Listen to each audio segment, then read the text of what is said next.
Bom dia, pessoal. Nós vamos falar um pouco hoje sobre coluna vertebral, que é essa estrutura toda aqui. Nós temos 4 curvaturas nela.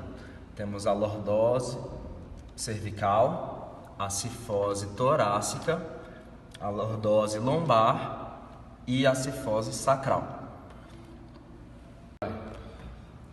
Bom, nós vamos falar um pouco sobre a região cervical. A região cervical é composta de 7 vértebras, sendo 3 atípicas e da C3 a C6, que são as típicas. Como você pode ver aqui, nós temos a atlas, a axis e a última, que é a proeminente. E temos da C3 a C6, que são as típicas. Falando sobre os acidentes anatômicos das cervicais, especificamente da atlas, nós temos o arco anterior e o arco posterior. Temos a face articular superior e a face articular inferior. Esse buraco do meio é o forame vertebral. Temos o processo transverso, que é esse triângulo aqui. Temos também o forame transversário, que são esses 2 furos aqui. E a fóvea do dente, que é um processo articular com a segunda vértebra. Ainda quanto aos acidentes anatômicos, nós vamos falar um pouco da C2, que é denominada axis. Ela tem a parte do corpo vertebral e o arco vertebral. Tem o processo odontoide, que é esse dente para cima aqui. Tem o processo articular superior, que são esses 2 encaixes aqui, este e este. Na parte inferior, temos o processo articular inferior. No meio, ela possui um furo, chamado de forame vertebral. Temos o processo transverso dos 2 lados. Esses 2 aqui. Temos o forame transversário, que são esses furinhos no processo transverso. E o processo espinhoso, essa proeminência aqui. Falando sobre as cervicais, nós temos a C7, que é uma cervical atípica, também denominada de proeminente. Ela possui o corpo vertebral e o arco vertebral. Tem as faces articulares superiores na parte inferior, face articular inferior. O buraco no meio é denominado forame vertebral. Nós temos aqui o processo transverso, o forame transversário, que são esses buraquinhos ao lado do corpo, e o processo espinhoso. Ela recebe o nome de proeminente, pois o processo espinhoso se assemelha às torácicas e não é bifurcado.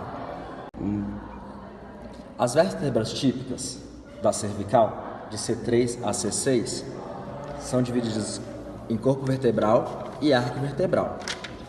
Elas possuem as faces articulares superiores, na parte inferior, face articular inferior. Tem os processos transversos.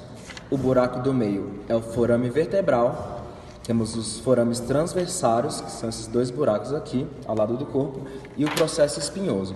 Essas vértebras possuem o processo espinhoso bifurcado, como vocês podem ver aqui. Falando um pouco sobre as vértebras torácicas e seus acidentes anatômicos, elas são divididas de T1 a T12. Elas são divididas em corpo vertebral, arco vertebral. Elas possuem a face articular superior e as faces articulares inferiores. Forame vertebral, que é este buraco aqui no meio, e o processo transverso, que são esses 2 aqui.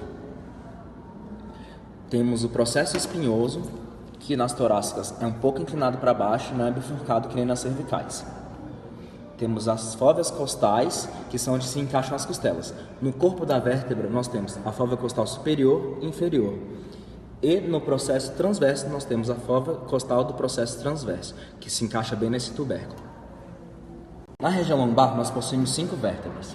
E os acidentes anatômicos são corpo vertebral, arco vertebral, processo transverso, forame vertebral, face articular superior, face articular inferior. O processo espinhoso é horizontal e mais achatado.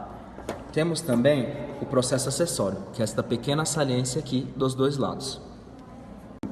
Na região sacral, nós possuímos 5 vértebras que são fundidas, S1 a S5, e os acidentes anatômicos são base do sacro, promontório, que é essa saliência aqui, processo articular superior, que é esta parte aqui, a asa do sacro, que é esta parte aqui toda.